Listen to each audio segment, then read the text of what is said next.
झाले राम राज्य काय गुणे आम्हासी, झाले राम राज्य काय गुणे आम्हासी, धरणी धरी पीक गाई ओळल्या म्हैसी, राम वेळोवेळा मी गावोवी, दळिता कांडिता जेविता गे बाई. प्रस्तुत प्राप्त प्रसंगी सेवेसाठी घेतलेला अभंग जगद्गुरु तुकोबाराय यांच्या अभंग गाथ्यातील श्रीराम वर्णन या सदरातील असून जगद्गुरु तुकोबाराय या अभंगाच्या माध्यमातून रामराज्याचा प्राप्त झालेला सार्वत्रिक परिणाम प्रकट करतायत. विठ्ठल विठ्ठल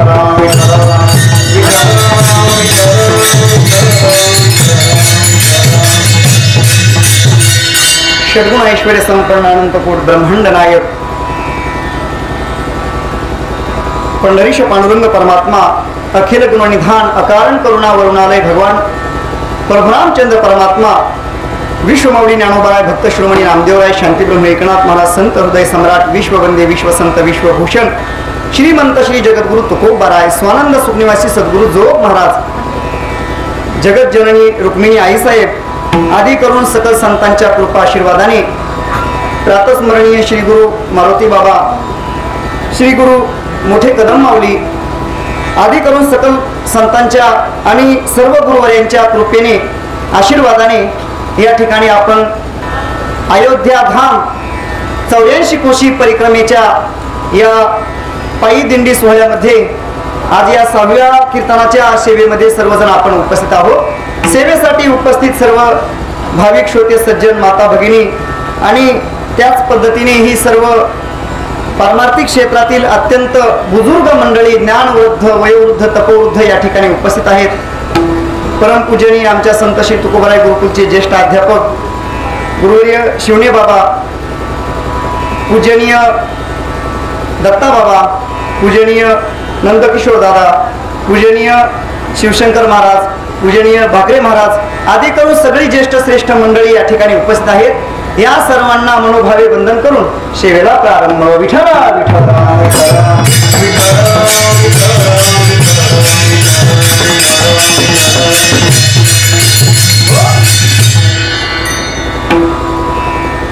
गुरुवर्यांच्या कृपेने प्रातस्मरणीय गुरुवर्य श्री गुरु मोठे माऊलींच्या संकल्पनेतून आपण श्री अयोध्या धाम या भगवत धामाच्या 84 कोशी पंचक्रोशी 84 कोशी या परिक्रमेमध्ये सहभागी झालेलो आहोत आणि आपली ही परिक्रमा जवळजवळ उत्तर टप्प्यामध्ये आलेली आहे, अंतिम टप्प्यामध्ये आलेली आहे आणि ही सेवा करण्याचा योग श्री गुरु माऊलींच्या आज्ञेने आणि ही सर्व या ठिकाणी नियोजन करणारी ज्येष्ठ श्रेष्ठ मंडळी रवी महाराज, निलेश महाराज, सुनील महाराज, उमाटे दादा या सगळ्यांच्या प्रेमातून आज्ञेने या ठिकाणी प्राप्त झालेली आहे. मोठा भाग्याचा क्षण आपल्या जीवनामध्ये प्राप्त झालेला आहे. भगवान परमात्म्याच्या धामाचे आपण या ठिकाणी परिक्रमा करण्यासाठी उपस्थित झालेलो आहोत. खरं म्हणजे मोक्ष देणाऱ्या ज्या सप्तपुऱ्या सांगितलेल्या आहेत त्यामध्ये पहिलं धाम हे अयोध्या धाम आहे. अयोध्या, मथुरा, माया, काशी, कांची, हेमंतिका, पुरी द्वारावतीचे व सप्तैता मोक्षदायक अशा ह्या मोक्षदायक असणाऱ्या सप्तपुऱ्या आणि यामध्ये भगवान परमात्म्याचं हे लीलाधाम श्री अयोध्या धाम, अयोध्या धामाची 84 कोशी परिक्रमा ही फार प्राचीन काळापासून चालत आलेली परिक्रमा आहे, परंतु मध्यंतरीच्या काळामध्ये लुप्त झालेली होती थोडीफार आणि ती मग या ठिकाणी हिंदू धर्माचं संरक्षण करणाऱ्या सर्व संघटना, मग त्यामध्ये विश्व हिंदू परिषद असेल, राष्ट्रीय स्वयंसेवक संघ यांच्या माध्यमातून त्यांनी या परिसरातील सर्व साधू संतांना प्रोत्साहित प्रेरित करून ही परिक्रमा सुरू केली आणि त्यांनाही फार मोठा आनंद वाटला की महाराष्ट्रातून या ठिकाणी सगळी वारकरी मंडळी येत आहेत आणि ही परिक्रमा करतायत आणि म्हणून त्यांनी आपल्याला जे पाहिजे ते सहकार्य या ठिकाणी केलेलं आहे. संत महात्म्यांच्या जीवनामध्ये भगवान परमात्म्याच्या व्यापक स्वरूपाचा जरी अनुभव असला, भगवान परमात्म्याचं सर्वत्र दर्शन जरी संत महात्मे करत असले तरी देखील संत महात्म्यांच्या अंतःकरणामध्ये भगवत धामाविषयी विशेष प्रीती विशेष प्रेम आपल्याला दिसून येतं. ज्याप्रमाणे संत महात्म्यांच्या अंतःकरणामध्ये नामाबद्दल श्रद्धा आहे, ज्याप्रमाणे भगवान परमात्म्याच्या रूपाबद्दल प्रेम आहे, ज्याप्रमाणे भगवान परमात्म्याच्या गुणाबद्दल लीलेबद्दल प्रेम आहे, आस्था आहे, अगदी त्याचप्रमाणे भगवान परमात्म्याच्या धामाविषयी देखील संत महात्म्यांच्या अंतःकरणामध्ये अतिशय प्रेम आहे. ज्याप्रमाणे आपण नामनावीचा अभेद पाहत असतो त्याच पद्धतीने पारमार्थिक दृष्टिकोनातून धामधामीचा अभेद सांगितलेला आहे. त्या वशिष्ठ संहितेमध्ये स्वतः वशिष्ठ मुनींनी असा उल्लेख केलेला आहे की भगवान परमात्म्याचं रूप, भगवान परमात्म्याचं नाम, भगवान परमात्म्याची लीला आणि भगवान परमात्म्याचं धाम या 4 गोष्टी नित्य सच्चिदानंद घन आहेत. त्या ठिकाणी असं वर्णन केलं आहे, रामरूपस्य नामैंच रामस्य नामरूपैंच. आताच नेमकं पाठ केलंय श्लोक, तुमच्या सगळ्या गोष्टी लक्षातच असतील. त्याच्यामुळं आणि कीर्तनामध्ये काय असतंय, शिळ पाठ केलेलं चांगलं उमटत असते, ताजं पाठ केलेलं लगेच उमटत नाही. रामस्य नामरूपंच लीलाधाम परात्परम एतत् चतुष्टयम नित्यम सच्चिदानंद विग्रह. भगवान परमात्म्याचं नाम, रूप, लीला आणि धाम हे सच्चिदानंद घन आहे, नित्य सच्चिदानंद घन आहे. म्हणून भगवान परमात्मा आणि भगवान परमात्म्याचं धाम वेगळं नाही. तसं पाहिलं तर भगवान परमात्म्याने आपली धाम वेगवेगळ्या पद्धतीने सांगितलेली आहेत. तसं आपल्याला थोडंसं असंही चिंतन करता येऊ शकतं, काही भगवान परमात्म्याची जंगम धाम आहेत आणि काही भगवान परमात्म्याची स्थावर धाम आहेत. जंगम धामाचा विचार आपल्याला ज्ञानेश्वरीमध्ये पाहायला मिळतो. सतियानी सत्पुरुष दानशील याज्ञिक तपस्वी अलौकिक संन्यासी जे का भक्त हन महात्मे ये माझी निजाची धामे निर्वाळली होम धर्मे श्रौताधिकी. या ठिकाणी जी धाम सांगितली परमात्म्याने, आपलं स्वतःचं घर सांगितलं, ते एक प्रकारचं जंगम धाम आहे, चालतं बोलतं धाम आहे. आणि हे भगवान परमात्म्याचं लीला धाम आहे. या ठिकाणी भगवान परमात्मा प्रकट झालेले आहे. विठ्ठल विठ्ठल विठ्ठल विठ्ठल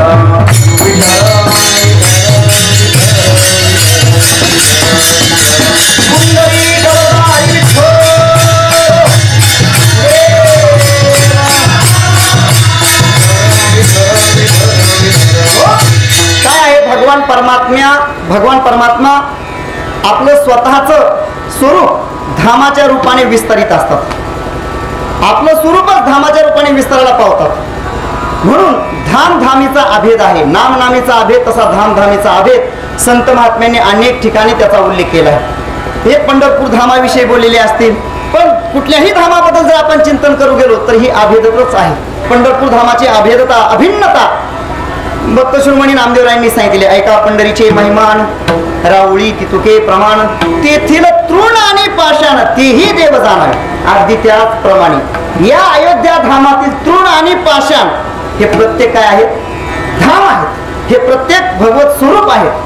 आणि आपल्याकडे परिक्रमेचा विशेष विधी सांगितलेला असतो. या परिक्रमेचं महत्व सांगत असताना, महिम्य सांगत असताना अयोध्या दर्शन जी आपल्याला पुस्तिका दिलेली आहे त्याच्यामध्ये शास्त्रातलं चिंतन एक सांगितलेलं आहे. या भगवत धामाविषयी, या भगवत धामाची परिक्रमा केल्यानंतर काय फल प्राप्त होतं त्यांनी असं सांगितलेलं. यानी कानीच पापानी जन्मांतर कृतानीच तानी सर्वाणी नश्यंतु प्रदक्षिण पदे पदे. आपल्या जीवनामध्ये जाणता अजाणता, प्रत्यक्ष अप्रत्यक्ष रूपाने किंवा काम क्रोध लोभ या विकारांनी विवश होऊन जी आपल्याकडून पाप घडलेली असतात, ही सगळी पाप जर आपण भगवत धामाची प्रदक्षिणा केली, अर्थात या अयोध्या धामाची परिक्रमा पश्चातदग्ध होऊन पश्चातापूर्वक जर आपण परिक्रमा केली तर आपल्या जीवनातली सगळे ज्ञात अज्ञात सगळे पाप नष्ट होतात. हे या परिक्रमेचं फल सांगितलेलं आहे. आणि दुसरं आपल्याला असं चिंतन पाहायला मिळतं, बरं परिक्रमा का केली जाते, बरं परिक्रमा का करायची.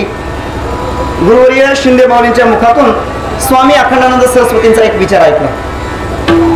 परिक्रमा का केली जाते तर त्यांनी असं सांगितलं की एका ठिकाणी आपण भगवान परमात्म्याचं मंदिरात दर्शन घेतलं की मग आपण काय करतो, त्या मंदिराला प्रदक्षिणा करतो. नंतर आपण काय करतो, त्या ज्या धामामध्ये भगवान परमात्म्याचा विग्रह आहे त्या धामाला परिक्रमा करतो. म्हणजे एक देशी असणारा परमात्मा हा सर्व व्यापक आहे याचं बोध घडवून देणारी ही साधना आहे. एका ठिकाणी जे भगवान परमात्म्याचं आपण दर्शन घेतोय, आता संप्रदायामध्ये वेगवेगळे संप्रदाय आपल्याला पाहायला मिळतात. काही भगवान परमात्म्याला एक देशी मानतात, काही सर्व व्यापक मानतात, काही मूर्तीपूजा मानत नाहीत. आपल्यामध्ये सुद्धा आर्य समाज अशी मंडळी आहेत की ते मूर्तीपूजा मानत नाहीत. म्हणजे भगवत विग्रहामध्ये भगवान परमात्मा आहेच, पण तेवढ्या पुरताच तो भगवान परमात्मा मर्यादित नाही, तो सर्वत्र व्यापून भरलेला आहे. हे घडवण्यासाठी किंवा हा बोध आपल्या लक्षात येण्यासाठी परिक्रमेची साधना सांगितली आहे. भगवान परमात्मा सर्वत्रच आहे आणि एका देशामध्येही आहे आणि सर्वत्रही आहे असा बोध या प्रदक्षिणेच्या माध्यमातून मिळतो. शून्य स्थावर जंगम व्यापुनी राहिला आकळ बाप रखुमा देवीवर विठ्ठल सकळ. म्हणजे प्रदक्षिणा आपल्याला व्यापक दर्शन घडवते. असं हे प्रदक्षिणाचं माहिम्य आणि त्या दृष्टिकोनातून या ठिकाणी काहीतरी भगवत चिंतन घडावं, भगवान प्रभू रामचंद्रांचं वर्णन घडावं म्हणून या जगद्गुरु तुकोबा यांच्या अभंग गाथ्यामध्ये विशेष श्रीराम वर्णन जे प्रकरण आलेलं आहे त्या प्रकरणातील अभंग घेण्याचा प्रयत्न केला. खरं म्हणजे या अभंगावर मी पहिल्यांदाच कीर्तन करतो आहे आणि याच्यावर काही बोलावं तुमच्या समोर इथं सर्व ज्येष्ठ श्रेष्ठ मंडळी आहेत. मला थोडासा दबाव आहे तरी सुद्धा चिंतन करण्याचा प्रयत्न करणार आहे. भगवान प्रभू रामचंद्र आपल्या भारतीय संस्कृतीचा भगवान प्रभू रामचंद्र भारतीय संस्कृतीतील सर्व शिष्टाचारांचा सर्व नीतिमूल्यांचा आदर्श सर्व प्रकारच्या संपूर्ण भारतीय संस्कृतीचा सद्गुणांचा पुतळा म्हणजे भगवान प्रभू रामचंद्र आहे. आदर्श पुत्र कसा असावा भगवान प्रभू रामचंद्रासारखा असावा. आदर्श भ्राता कसा असावा भगवान प्रभू रामचंद्रासारखा असावा. आदर्श पती कसा असावा भगवान प्रभू रामचंद्रासारखा असावा. आदर्श पिता कसा असावा भगवान प्रभू रामचंद्रांसारखा असावा. एवढंच नाही तर आदर्श शत्रू कसा असावा भगवान प्रभू रामचंद्रासारखा असावा. विठ्ठल विठ्ठल विठ्ठल थोडस विरोधाभासाचं वचन बोललो. आदर्श आणि शत्रू कधी असू शकतो का? शत्रू म्हणायचं त्याला परत आदर्श म्हणायचं. पण भगवान परमात्म्याच्या चरित्रामध्ये ही आदर्शता पाहायला मिळते. भगवान परमात्म्याचं चरित्र अनेक प्रकारांनी गायलेलं आहे. चरितम रघुनाथस्य शतकोटी प्रविस्तरम. अनेक प्रकारचे रामायण आहेत. कल्पभेदाने म्हणा वेगवेगळे रामायण आहेत. गुरुवर्य शिंदे माऊली बरोबर कथेला बऱ्याच वेळा जाण्याचा प्रसंग आला. रामायण कथेला जात असताना बरीच ग्रंथ आमच्याकडे माऊली द्यायची. माऊलींची कथा म्हणजे अभ्यासांगानेच असते. मग भरपूर ग्रंथ आणि त्याच्यामध्ये एक आनंद रामायण होतं. मग आता ते आनंद रामायण मी थोडंसं वाचलं. त्याच्यामध्ये एक कथा आलेली आहे. आदर्श शत्रू कसा असतो प्रसंग त्याच्यामध्ये आनंद रामायणामध्ये श्लोकासहित आलेला आहे. प्रसंग असा आहे की भगवान प्रभू रामचंद्र समुद्राजवळ आलेले आहेत. लंकेकडे प्रस्थान करणार आहेत. मग भगवान प्रभू रामचंद्रांनी त्यावेळेस त्या ठिकाणी भगवान रामेश्वरांची स्थापना केली. स्थापना केल्यानंतर भगवान रामेश्वरांचा यथोचित त्या ठिकाणी अभिषेक घडला पाहिजे आणि यथोचित अभिषेक घडण्यासाठी तसाच यथोचित जाणकार पंडित देखील असला पाहिजे. ब्राह्मण देवता असली पाहिजे. म्हणून त्या ठिकाणी उपस्थित असणाऱ्यांपैकी बिभीषणाला सहज विचारलं या ठिकाणी कुणी जाणता ज्ञाता भगवान शंकरांची पूजा करणारा कुणी पंडित आहे का असं म्हटल्यानंतर बिभीषणजी म्हटले हो फार मोठा ज्ञाता आहे. भगवान शंकरांचा भक्त आहे. चांगली यथोचित पूजा करणार आहे. पण त्याचा आपल्याला काही उपयोग होणार नाही. का? माझा भाऊ रावण हाच मोठा भगवान शिवजींचा उपासक आहे. मोठा पुजारी आहे. पण त्याचा काय आपल्याला उपयोग होणार आहे? भगवान प्रभू रामचंद्रांनी सांगितलं हे बघ त्याचे आणि माझे वैयक्तिक मतभेद आहेत. सार्वजनिक कार्यक्रमामध्ये मतभेद मी आणणार नाही. माझे त्याचे भेद वैयक्तिक मतभेद आहेत. त्याने माझी पत्नी पळून नेली म्हणून त्याचं माझ्याशी तेवढ्या पुरतं शत्रुत्व आहे. तो जर भगवान शंकरांचा उपासक असेल चांगली पूजा अर्चा करत असेल तर मला तो त्याचा सद्गुण ग्राह्यच आहे. महाराज काही हरकत नाही.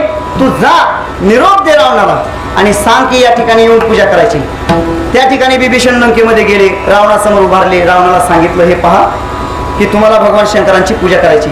रामेश्वराची स्थापना करायची आहे. रामेश्वरांची स्थापना झालेली आहे. त्यांचा अभिषेक तुमच्या हातून करवायचा आहे आणि त्यासाठी मला तुमचे शत्रू असणारे भगवान रामचंद्रांनी मला पाठवलेला आहे. आता रावण देखील महाराज मोठा रावण मनाचा रावण म्हटला ठीक आहे पूजा करायची आहे. आपले व्यक्तिगत मतभेद आहेत. भगवान शंकरांची पूजा करण्यामध्ये कशाला व्यक्तिगत मतभेद आणायची?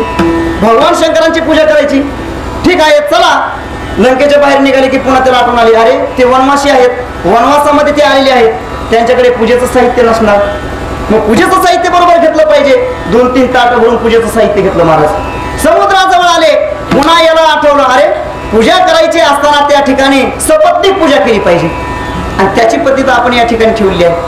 मग त्याने सांगितलं बिभीषणाला सीतेला घेऊन या आणि सीतेला त्या ठिकाणी घेऊन आले. पलीकडे गेले भगवान रामेश्वरांची पूजा केली आणि परत सीतेला परत घेऊन आला. भगवान रामचंद्र प्रभूंनी देखील परत पाठवला. आता इकडे चालाय असं ठेवायचं नाही. अशी कथा आनंद रामायणामध्ये सश्लोक प्रमाण आलेली आहे. विठ्ठल विठ्ठल विठ्ठल भगवान रामचंद्रांचं चरित्र हे सर्वांगाने आदर्श स्वरूप आहे. म्हणून भारतीय संस्कृतीचा नीतिमूल्याचा आदर्श म्हणजे भगवान प्रभू रामचंद्रांचा अवतार आहे. आणि या भगवान प्रभू रामचंद्रांच्या धामाची आपण ही परिक्रमा करतो आहोत. यावर्षी विशेषत्वाने आनंद आहे. भगवान प्रभू रामचंद्र तर या ठिकाणी नित्य वासच आहे परमात्म्याचा, पण या वर्षी भगवान परमात्म्याचा सगळ्या प्रकारचा वनवास संपला. जवळजवळ 500 वर्षाचा वनवास संपून भगवान प्रभू रामचंद्र या ठिकाणी अयोध्येमध्ये आपल्या जन्मस्थानी विराजित झाले. म्हणून आपण जी गेल्या वर्षी आपण परिक्रमा केली असते फळ मिळालंच असतं, पण जो यावर्षी उत्साह आहे तो राहिला नसता. यावर्षी उत्साह म्हणजे परमात्म्याचं त्या ठिकाणी विराजमान झाले आहेत, प्रतिष्ठापना झाली आहे मूर्तीची आणि विशेषत्वाने आपल्याकडून परिक्रमा घडती आहे. आणि या दृष्टिकोनातून मग हे चिंतन करताना हा अभंग या ठिकाणी निवडला. या अभंगाच्या माध्यमातून तुकोबारायांनी रामचंद्र भगवान प्रभूंच्या राज्याचा सार्वत्रिक जो परिणाम झाला, भगवान प्रभू रामचंद्र राजे झाल्यानंतर सर्वांवर कसा परिणाम झाला त्याचं दिग्दर्शन करता येईल. मानवी जीवनाचा जर आपण विचार करू गेलो तर कोणाला काय आवडेल कोणाला काय आवडेल सांगता येत नाही. प्रत्येकाची आवड निवड वेगळी आहे. आमचे गुरुवर्य मृदंग महर्षी पांडुरंग बाबा वैद्य एक कुटी सांगायचे, एकाला सर्व आवडत नाही, सर्वांना एक आवडत नाही, सर्वांना सर्व आवडत नाही, पण सगळ्यांना एक मात्र आवडतंय. कोणतं? सुखम सर्वाय रुच्यते. सुख मात्र सर्वांना आवडतं. महाराज इथं बसलेल्यापैकी कोणाला सुख आवडत नाही. आता सगळ्यात मोठं कोणतं सुख आहे माहिती का? लवकर कीर्तन सुटणं हेच सगळ्यात मोठं सुख आहे. कारण एक तर आपल्याला बऱ्याच जणांना काय पडाय थोडासा हेलपटाही पडलेला आहे आणि त्यामध्ये पुन्हा इतकी भयंकर गरमी. म्हणजे प्रत्येकाला सुखाची अपेक्षा आहे. मी प्राप्त सुख सांगितलं, पण सुखाची अपेक्षा प्रत्येक जीव हा सुखाभिलाषी आहे. बरं, जीवाला सुखाची तरी अपेक्षा का आहे? त्याचं कारण तैत्तिरीय उपनिषदामध्ये भृगुवल्ली प्रकरणामध्ये असं विचार सांगितलाय की जीवाचा जन्मच आनंदातून झालेला आहे. आनंदो ब्रह्मेति वेजानात आनंदात ही खलु आनंदात ही एव खलु इमानी भूतानी जायन्ते आनंदेन जातानी जीवंती आनंदम प्रयन्ते संविशंती. म्हणजे आनंदापासूनच हे जीव जन्माला आलेले आहेत आणि जे जगतात तेही आनंदामुळेच जगतात. आनंद जर मिळाला नाही तर कोणीही जगणार नाही. आनंदामुळेच ते जगतात आणि मरतात देखील, मेल्यानंतर देखील आनंदामध्ये ते समाविष्ट होतात. म्हणून प्रत्येक जीवाला ही मूलगामी प्रत्येक जीवाची अपेक्षा आहे. जीव हा सुखभिलाषी आहे. प्रत्येकाला सुखाची अपेक्षा आहेच, पण त्याबरोबरच 3 प्रकारच्या सुखाची अभिलक्ष्य आहे. 3 प्रकारचं सुख जर जीवाला मिळालं तरच त्याच्या जीवनामध्ये सर्वांगाने परिपूर्ण आनंद प्राप्त होतो. 3 प्रकारचं सुख म्हणजे आपण एक प्रकारे एक कक्षा करू अभंगामध्ये प्रवेश करण्यासाठी. अभंगाच्या दृष्टिकोनातून हे पहा, प्रत्येकाला सुखाची अपेक्षा आहे आणि ती अपेक्षा 3 प्रकारातून व्यक्त होते. म्हणजे आधिभौतिक सुखाची अपेक्षा पहिल्यांदा आहे. आधिभौतिक सुखाची अपेक्षा आहे, त्यानंतर आधिदैविक सुखाची अपेक्षा आहे आणि त्यानंतर आध्यात्मिक सुखाची अपेक्षा आहे. विठ्ठल विठ्ठल विठ्ठल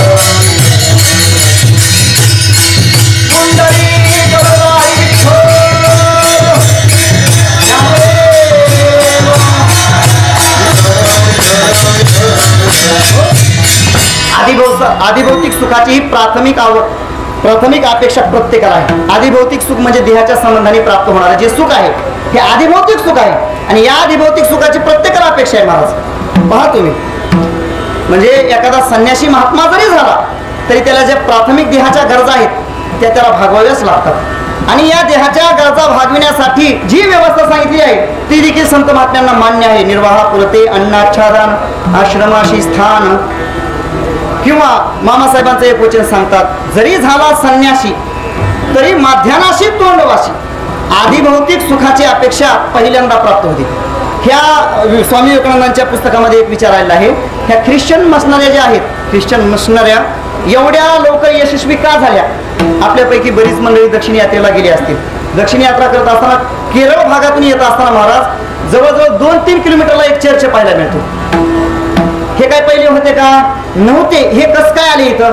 त्याचं कारण त्या ठिकाणची जी सगळी जनता होती ती अत्यंत गरीब आणि त्या गरीब जनतेला तुमचं अध्यात्म आपण सांगतो पण त्यांच्या गरजा ज्या आहेत प्राथमिक गरजा त्या आपण पूर्ण करू शकत नाही. ह्या ख्रिश्चन मसणारे काय करतात? प्राथमिक त्यांच्या गरजा पहिल्यांदा पुरवतात आणि मग हे सगळे लोक त्यांच्याकडे जातात आणि त्यामुळं त्या ठिकाणी केरळ प्रांतामध्ये सगळ्यात जास्त ख्रिश्चनीकरण झालेलं आहे. म्हणजे प्राथमिक गरज असणारं जे भौतिक सुख आहे अर्थात आदिभौतिक सुख, या आदिभौतिक सुखाची प्रत्येकाला अपेक्षा आहे. बरं, आदिभौतिक सुख मिळालं आणि जर आदिदैविक सुख जर मिळालं नाही तरीही पूर्णता प्राप्त होत नाही. आदिभौतिक सुख भरपूर होतं रावणाकडे. किती होतं? सगळा तपशील तुकोबारांनी 2-3 अभंगामध्ये त्याचा तपशील दिलेला आहे. लंके माझी घरे किती ती ऐका. आदिभौतिक सुख सगळ्या प्रमाणामध्ये विपुल प्रमाणामध्ये त्या ठिकाणी उपलब्ध आहे, तरी देखील त्याच्या ठिकाणी पूर्णता नाही, त्याच्या ठिकाणी आदिदैविक सुख नाही. म्हणून तो विकाराला प्रवृत्त झाला. विठ्ठला विठ्ठला विठ्ठला किंवा श्रीमद भागवत ग्रंथाच्या सुरुवातीला आपल्याला पाहायला मिळतं आत्मदेवाचं चरित्र आहे. त्यामध्ये जो धुंदुकारी आहे, या धुंदुकारीला आदिभौतिक सुख सगळ्या प्रकारचं आहे, पण आदिदैविक सुख नाही. आदिदैविक सुख म्हणजे काय? ही सगळ्या प्रकारची दैवी संपत्ती, दैवी संपत्ती. आणि ही दैवी संपत्ती प्राप्त नसल्यामुळं तो वेगवेगळ्या कुमार्गाला त्या ठिकाणी प्राप्त झाला. म्हणून आदिभौतिक सुखानंतर पुढची पायरी आहे आदिदैविक सुख. पण आदिदैविक सुख सुद्धा पूर्ण नाही. जर आदिदैविक सुख म्हणजे दया क्षमा शांती ह्या जर नुसत्या मिळाल्या ना, आध्यात्मिक सुख मिळालं नाही तरीही पूर्णता नाही. कसं पहा तुम्ही, हा जो भरत राजा होता, भरत राजाला सर्वस्वाचा त्याग करून आणला होता. शांती ब्रह्मनाथ महाराज कसं वर्णन करतायत, जेने दिगमंडळ जिंकिले, सगळं त्या ठिकाणचं वर्णन पहा. जे राज्यवैभव भोगिती त्यांची कदा नव्हे विरक्ती, भरते थोर केली ख्याती, शिविला श्रीपती भोग त्याग. एवढी मोठी त्याने ख्याती केली. सर्व करून ते त्या ठिकाणी भगवत चिंतनासाठी आला, पण त्या ठिकाणी दया पाशामध्ये तो अडकला आणि त्या ठिकाणी दया त्याच्या ठिकाणी निर्माण झाली. आदिदैविक सुख आलं, परंतु त्यानेही त्याची पूर्णता झाली नाही, त्याला एक जन्म घ्यावा लागला. म्हणून ज्ञानोबांनी म्हटलं का नाही, शांती दया शांती दया क्षमा वृद्धी हेही पाहता मज उपाधी. शांती क्षमा दया शांती काय आपल्या बाळछंदामध्ये असं म्हटलेलं आहे ना, शांती दया क्षमा वृद्धी हेही पाहता मज उपाधी. म्हणून केवळ आदिदैविक सुख मिळालं तरीही पूर्णता नाही. त्याच्या पुढचं आहे आध्यात्मिक सुख. आध्यात्मिक सुख प्राप्त झालं पाहिजे. आणि भगवान परमात्म्याच्या प्राकट्याने ही तिन्ही प्रकारची सुख प्राप्त होतात. कशी प्राप्त होतात मी बाळक्रीडेतून तुम्हाला चिंतन अनुभव समोर. मला वाटतं 2ऱ्या किंवा 3ऱ्या बाळक्रीडेमध्ये असेल. चिंता ते पाळली गोकुळा बाहेरी, प्रवेश भितरी केला देवे, देवाला घरा नंदाची या गावा, धन्य त्याच्या दैवात दैव आले. आले अविनाश धोनी अवतार, दैत्याचा संहार करावया भक्तजनांचे पालन. आले रामकृष्ण गोकुळाशी, गोकुळे आनंद प्रगटले सुख, निर्भरते लोक घरोघरी. आता हे पुढचे 3 चरण आदिभौतिक सुख, आदिदैविक सुख आणि आध्यात्मिक सुख सांगणारे आहे. पहा, पहिलं आदिभौतिक सुख आलं, भगवान परमात्म्याचं प्राकट्य झालं, आदिभौतिक सुख आलं. घरोघरी झाला लक्ष्मीचा वास, दैन्य दारिद्र्यास त्रास आला. हे आदिभौतिक सुख आहे. त्यानंतर आदिदैविक सुख, घरोघरी झाला लक्ष्मीचा वास, पुढं आला नारायण तयाच्या अंतरा, दया क्षमा नरा नारी लोक, हे आदिदैविक सुख आलं. आणि त्याचप्रमाणे आध्यात्मिक सुखही प्राप्त झालं. लोका गोकुळीच्या झाले ब्रह्मज्ञान, केली या वाचून जपत ते. आणि त्याच पद्धतीने या ठिकाणी भगवान परमात्म्याचं प्राकट्य झालं. भगवान प्रभू रामचंद्र राजे झाले. राजे झाल्यानंतर पहिल्यांदा आदिभौतिक सुख प्राप्त झालं. आणि ते आदिभौतिक सुख प्राप्त झालेलं पहिलं चरण जगद्गुरु तुकोबाराय अभंगाच्या प्रथम चरणातून हा भाव प्रकट करताय.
सर्वप्रथम आदिभौतिक सुख प्राप्त झालं. भगवान प्रभू रामचंद्र राजे झाले आणि राजे झाल्यानंतर आदिभौतिक सुखाची उन्नती विकास झाला, प्राप्त झाला. आदिभौतिक सुख कसं झाले? राम राज्य काय उणी आमाशी, धरणी धरी पीक गायी ओळल्या म्हैशी.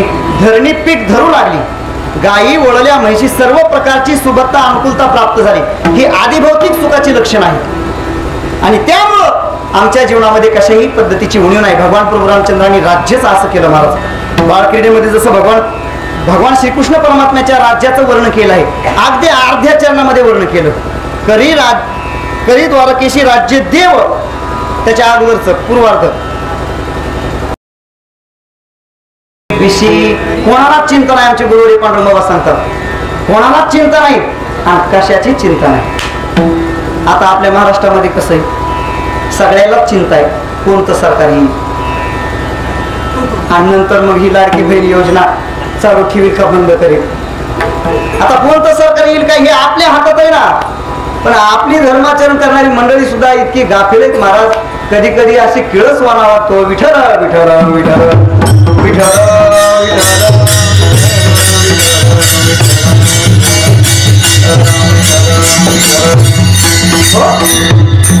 भगवान परमात्म्याने असं राज्य केलं महाराज. काही चिंता कोणा नाही कोणी विषयी, तसंच करी अयोध्येशी राज्य देव असं जुळा. असं भगवान परमात्म्याने राज्य केलं. प्रत्येकाला न्याय भगवान प्रभू रामचंद्रांच्या राज्यामध्ये मिळत असायचा. प्रत्येकाला न्याय. अहो माणसाला न्याय मिळेल यात काय विशेष आहे? कुत्र्याला न्याय मिळत होता, कुत्र्याला न्याय मिळत होता. एक प्रसंग परंपरेने सांगितला जातो.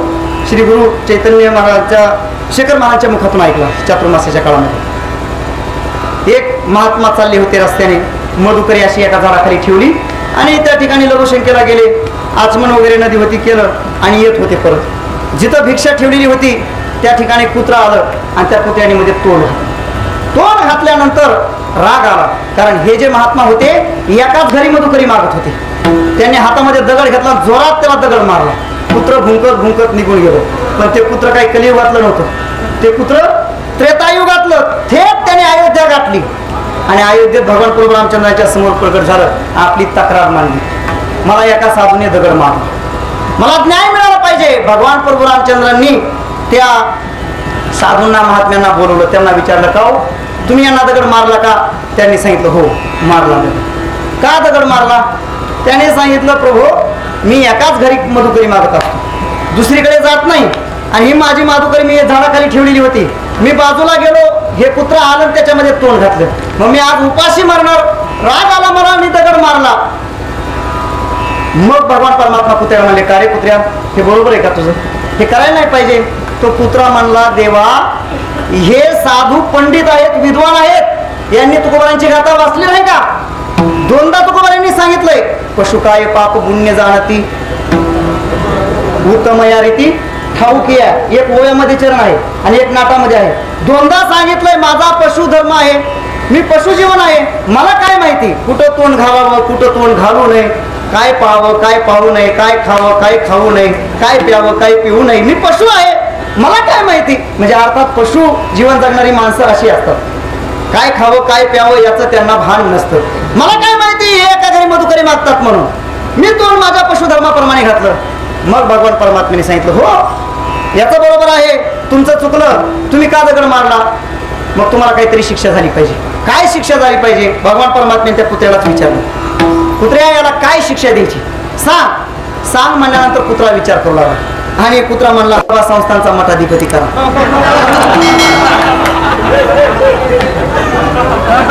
कुत्र्याने हे नाही बरं का नाव घेतलं, मी आपलं सहज म्हटलो, पण कुत्र्याने नाव घेतलं की अमुक अमुक मठाचं त्याला मठाधिपती करा. मठाधिपती करा म्हटल्यानंतर भगवान प्रभू विठ्ठल विठ्ठल विठ्ठल.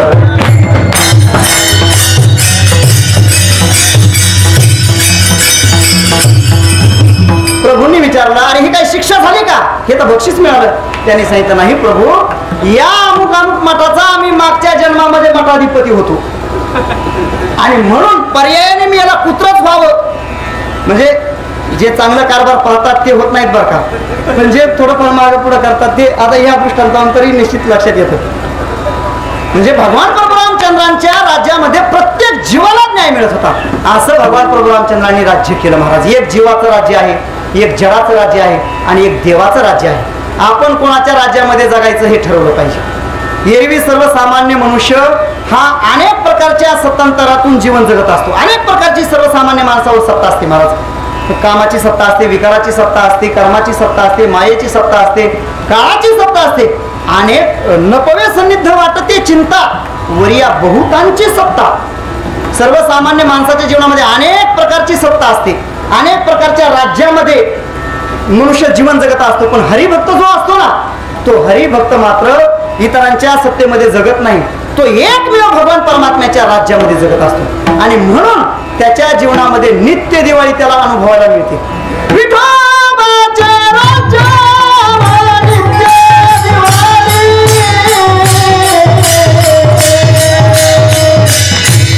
रातनामाची भावे ओवाळी, रातनामाची भावे ओवाळी.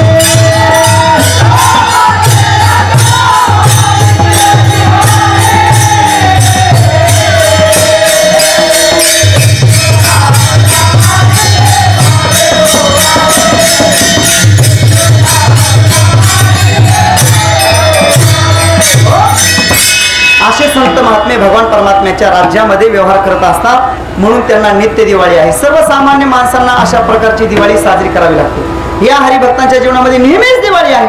आता दिवाळीचाही पर्व काळ चाललेला आहे, पण आध्यात्मिक दिवाळी त्या ठिकाणी ते अनुभवत असतात. त्यांच्या जीवनामध्ये भगवान प्रभू रामचंद्रांचं राज्य प्राप्त झालेलं असतं. त्याच्यामुळे कशाचीही कुठल्याही प्रकारची उणीव नसते. आधी भौतिक सुख प्राप्त झालं, पण आधिदैविक सुखाचा काय परिणाम आहे? आधिभौतिक सुखाचा आता काय आहे? आधिभौतिकता जी आहे, आधिदैविकता जी आहे. आधिभौतिक सुख प्राप्त झालं, पण आधिदैविक सुख कशा पद्धतीने प्राप्त झालं? आधिदैविक सुख म्हणजे काय? दया, क्षमा, शांती, ह्या सगळ्या गोष्टी आपल्या अंतःकरणामध्ये येणं, प्रकट होणं. आता दया, क्षमा, शांती ह्या ज्या गोष्टी आहेत, ह्या कार्यानुमेय आहेत. ते काय कृतीतून त्या प्रकट होतात. ते काय अशा दिसत नाहीत. आता एखादा मनुष्य शांत आहे आपण म्हणतो, नुसतं शांत म्हणून तो काय आपल्याला दिसतो का? ज्या वेळेस आणीबाणीचा प्रसंग येतो त्यावेळेस ही त्याची शांती अचल असते. अशा वेळेस ती शांती प्रकट होत असते. मग यांच्या जीवनामध्ये आधिदैविकता कशा पद्धतीने प्राप्त झाली? भगवान जगद्गुरु तुकोबराय सांगतात, राम वेळो वेळा आम्ही गाऊ ओविये, दळिता कांडिता जीविता गे बाईये. राम वेळो वेळा भगवत चिंतन नेहमी करत आहे आणि कुठल्याही प्रकारची विकारांना सत्ता नाही. कामाला सत्ता नाही, लोभाला सत्ता नाही, कशालाच सत्ता नाही. भगवान प्रभू रामचंद्रांच्या राज्यामध्ये कोणालाही लोभ नव्हता, कशाचाच लोभ नव्हता. एक प्रसंग सांगितला जातो, गुरुवर्य शेखर महाराजच सांगत असतात की भोजराजाचं राज्य आणि त्या भोजराजाचा वाढदिवस जन्मदिवस होता. सगळे विद्वान त्या ठिकाणी त्याचं औक्षण वगैरे केलं आणि ते औक्षण वगैरे केल्यानंतर सगळेजण म्हणू लागले, भोजराजाचं राज्य म्हणजे राम राज्य, भोजराजाचं राज्य म्हणजे राम राज्य. तुमचं सर्वांचं काय मत आहे? सगळेजण म्हणले भोजराजाचं राज्य म्हणजे राम राज्य. पण त्याच्यामध्ये एक फकड महात्मा बसला होता. ते म्हटला, हे पहा, माझा एक याच्यामध्ये विरोध नोंदवा. भोजराजाचं राज्य हे राम राज्य नाही. आता एवढ्या भर सभेमध्ये राजाचा अपमान सर्वांना देखत राजाला ते खपलं नाही. राजाने बोललो, महात्माने या ठिकाणी या आणि विचारलं, का हो महात्माजी, माझं राज्य व्यवस्थित नाही का? चांगलं नाही का? साधूंनी सांगितलं, मी कुठं म्हणलं तुझं राज्य चांगलं नाही? तुझं राज्य चांगलंच आहे, पण राम राज्य नाही. राम राज्यामध्ये आणि तुझ्या राज्यामध्ये फार मोठा अंतर आहे. काय आहे फरक? त्या ठिकाणी ते महात्मा म्हणाले, चल माझ्या बरोबर, तुला दाखव. काही उकरण्याचं साहित्य घ्या, खांद्याचं साहित्य घ्या. आणि त्या ठिकाणी सगळे राजाचं शिष्टमंडळ एका शेतामध्ये गेले. इथं उकरा, खोदकाम सुरू झालं. उकरल्यानंतर एक दरवाजा दिसला. दरवाजा उघडला, मध्ये गुहा होती. गुहेतून मध्ये शिरले. मध्ये शिरल्यानंतर आत बरंच चालून गेल्यानंतर एक ताट भरून त्या ठिकाणी सगळी हिरे मोती रत्न ठेवलेली होती महाराज. त्याचा असा प्रकाश पडलेला होता आणि त्यांनी सांगितलं, हे राम राज्य आहे. हे राम राज्य कसं काय? चल म्हणले, तुला बाहेर गेल्यानंतर सांगतो. आणि मग राजा पुढं, मागे हे सगळं शिष्टमंडळ, महात्माजी सगळ्यांच्या पुढं. आणि बाहेर आल्यानंतर त्यांनी सांगितलं, हे राम राज्य आहे. हे राम राज्य कसं? त्यांनी सांगितलं, बाबा रे, त्रेतायुगामध्ये एक हंडा सापडला होता हिऱ्यांचा एका शेतामध्ये. तर ते शेतामध्ये हंडा सापडल्यानंतर तो सगळे हिरे घेऊन तो शेतकरी आला आणि भगवान प्रभू रामचंद्रांना म्हणाला की हे राजकोशामध्ये ठेवा, हे काही माझ्या मालकीचे नाही. शेतामध्ये जे काही धन सापडलेलं असतं हे राजाचं धन आहे. असं म्हटल्यानंतर भगवान परमानंदांनी राजकोषाला सांगितलं. त्याने सांगितलं की कोशामध्ये मोहरी ठेवायला जागा नाही, तर हे हिरे ठेवायचे कुठं? मग प्रभूंनी सांगितलं हे हिरे परातीत ठेवा आणि चौकामध्ये ठेवून द्या. सगळ्या लोकांना सांगा की घेऊन जा. घेऊन जा म्हटल्यानंतर महाराज 15 दिवस झाले एक हिरा हल्ला नाही. मग काय करायचं? 15 दिवसानंतर भगवान प्रभू रामचंद्र सांगितलं की हे धन पुरून ठेवा.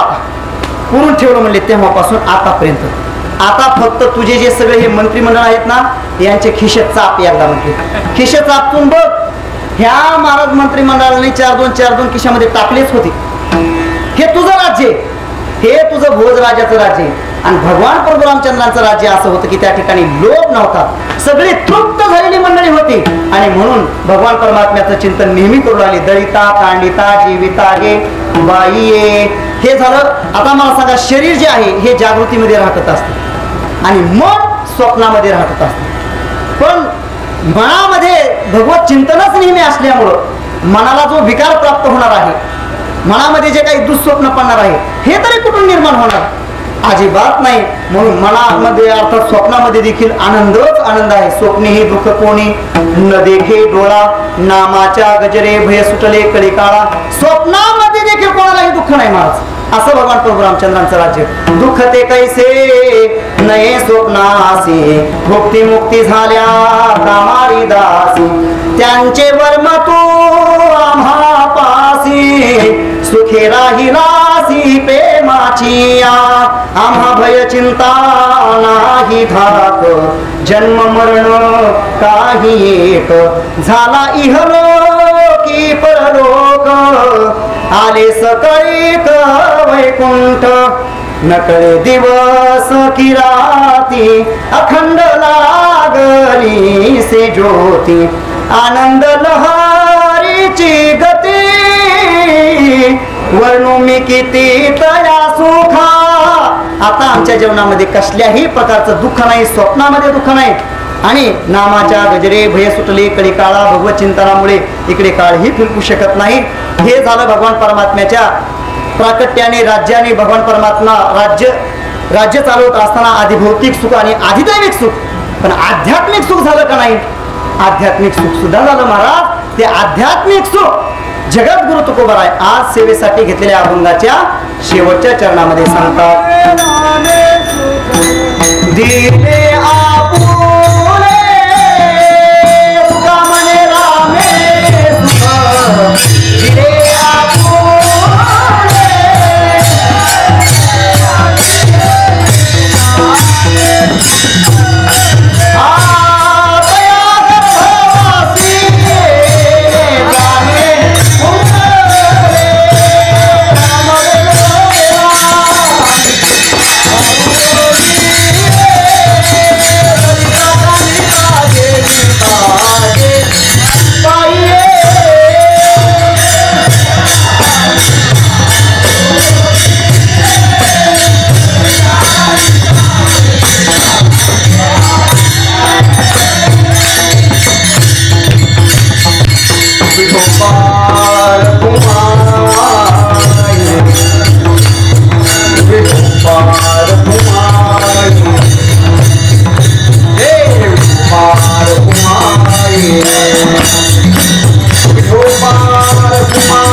रामचंद्रांनी आधी दैविक, आध्यात्मिक, आधी भौतिक सुख दिलं, आधी दैविक सुख दिलं आणि आध्यात्मिक सुख सुद्धा दिलं. कशा पद्धतीने दिलं आध्यात्मिक सुख? तुकोबाराय बोलतात, तुका म्हणे रामे तुका म्हणे रामे सुख दिले आपुले तया गर्भवासी येणे जाणे खुंटले. काही माणसं चहाचं सुख देतात, काही माणसं नाश्त्याचं सुख देतात, काही माणसं पंक्तीचं सुख देतात, काही माणसं इंद्रियांचं सुख देतात, काही माणसं शरीराचं सुख देतात, कुणी भोगाचं सुख देतो, कुणी मानाचं सुख देतो, अनेक प्रकारचे भौतिक सुख माणसं देतात. पण भगवान प्रभू रामचंद्रांनी आपलं सुख दिलं, आपलं स्वतःचं सुख दिलं.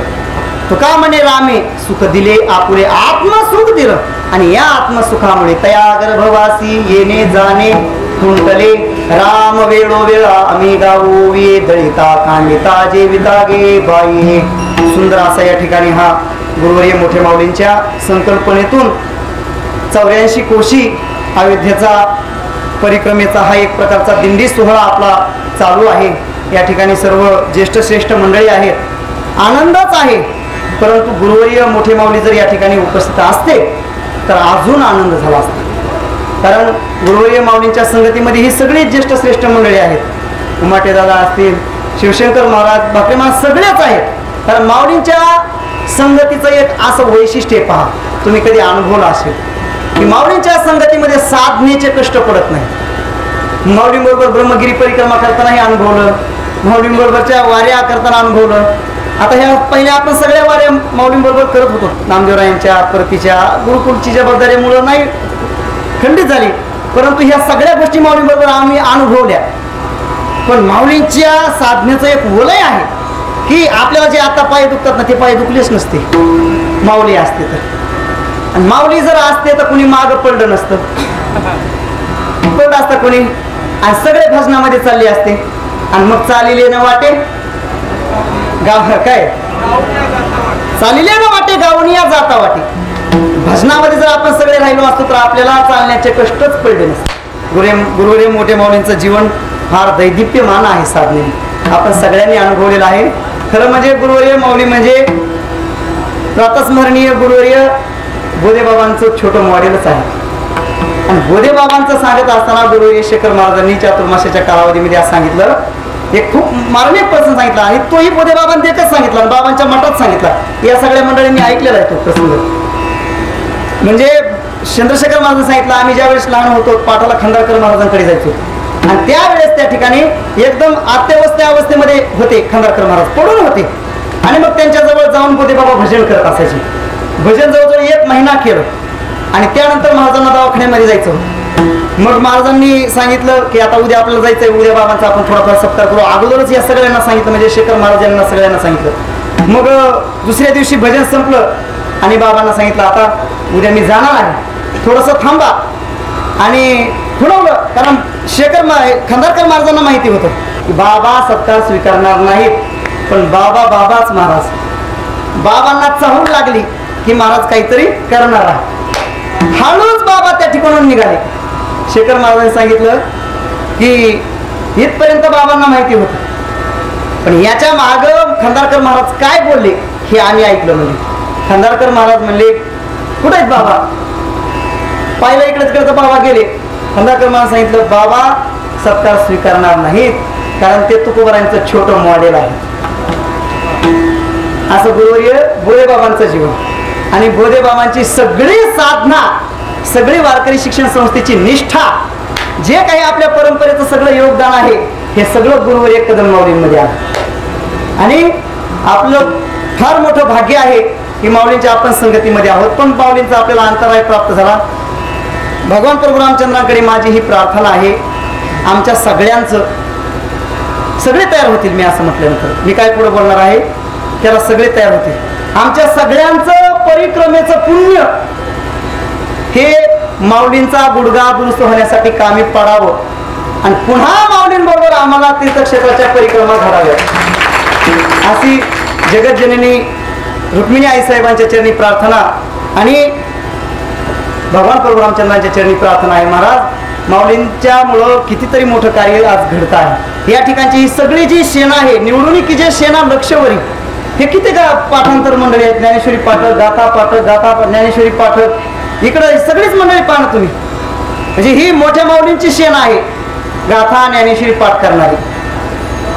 असे गुरुवर्य माऊली म्हणून माऊलींच्या जीवनामध्ये हे जे एक प्रकारचं शारीरिक अनिष्ट आलेलं आहे ते दूर व्हावं आणि पुन्हा माऊलींबरोबर आपल्याला प्रत्येक तीर्थक्षेत्राच्या परिक्रमा घडाव्यात असो झालेली ही कीर्तन सेवा जगज्जननी रुक्मिणी आई साहेबांच्या चरणी भगवान प्रभू रामचंद्रांच्या चरणी समर्पित करत असताना या ठिकाणी सर्व ज्येष्ठ श्रेष्ठ मंडळी उपस्थित आहेत. त्यांच्यासमोर सेवा करावी एवढा माझा अधिकार नाही. पूजनीय दत्ताबाबा आमचे शिवणे बाबा आहेत. या ठिकाणी आपल्या वारकरी शिक्षण संस्थेचे अध्यापक उल्लिक महाराज आहेत. शिवशंकर महाराज या ठिकाणी आमचे भाकरे महाराज, आमचे अभिन्न हृदयी त्या ठिकाणी शहाजी महाराज या ठिकाणी उपस्थित आहेत. आणि सर्वच या ठिकाणी जोग महाराज परंपरेतील ज्येष्ठ श्रेष्ठ मंडळी उमाटे दादा आहेत सर्व. आणि ही सगळी साधना ज्यांच्यामुळे आपल्याला घडती आहे ही सगळी मंडळी बरं का. आदरणीय ज्येष्ठ गुरुमंदू रवी महाराज, निलेश महाराज, सुनील महाराज, त्याच पद्धतीने उमाटे दादा, भूषण महाराज, या सगळ्या मंडळींनी महाराज यांच्याकडे मला पहिल्यांतर एक चरण आठवतोय, करुणी चिंतन करावे. आणि का यांनी अगोदर परिक्रमा केली आपल्यासाठी येऊन. आपलं तरी व्यवस्थित चाललंय. आपण भजनामध्ये असल्यामुळे आपल्याला कंटाळा वाटत नाही. पकवाज आहे आपल्याबरोबर, टाळ आहेत, पुन्हा ही सगळी एवढी दर्जेदार म्हणणारी मंडळी आहेत. महाराज ही एखादी मालिका म्हणायला लागली राजाराम महाराज तर किती कष्ट झाले तरी विसर पडून जातो. पण हे चौघजण चालत असताना काय यांना बरं त्या ठिकाणी नुसतं चाललंच आहे ना. पण आपल्यासाठी अगोदर त्यांनी परिक्रमा केली आणि सगळे ठिकठिकाणी त्या ठिकाणी सुनूकडे या सगळ्या ह्याच्यामध्ये सगळ्यांचं सहकार्य आहे. विशेष म्हणजे या माता माऊल्यांचं सहकार्य आहे. ज्या आपल्याला स्वयंपाक त्या ठिकाणी करून घालत आहेत त्यांचं मोठं सहकार्य आहे. त्यांना देखील आपलं परिक्रमेचं पुण्य जाणार आहे. त्याच्यामुळे त्यांनी कुठली खंत बाळगायचं कारण नाही. त्यांची देखील परिक्रमा घडण्यामध्ये जमा आहे. आणि दुसरी एक थोडीशी एक खंत म्हणा, एक दुर्दैवी घटना म्हणा आपल्या वारकरी संप्रदायाच्या दृष्टिकोनातून. आपल्या वारकरी संप्रदायामध्ये ज्या घराण्याने भजन सांभाळलं असं टेंभुकर घराणं, आणि या टेंभुकर घराण्याचे महादेव महाराज टेंभुकर यांचं वैकुंठगमन आज झालेलं आहे. खरं म्हणजे महादेव महाराज टेंभुकरांची मी अनेक कीर्तनं मस्करवाड्यामध्ये वाजवलेली आहे. त्यांचा मला खूप जवळून संबंध आला आणि आता वारीमध्ये त्यांची भेट झालेली होती. असे थोर भजननिष्ठ महात्मे आजच्या दिवशी वैकुंठवासी झालेले आहेत. त्यांनाही आपण सर्वजण आपल्या दिंडी सोहळ्याच्या वतीने त्या ठिकाणी भावपूर्ण श्रद्धांजली अर्पण करू आणि सेवेला पूर्ण विराम देतो. ज्ञानेश्वर माऊली ज्ञानराज माऊली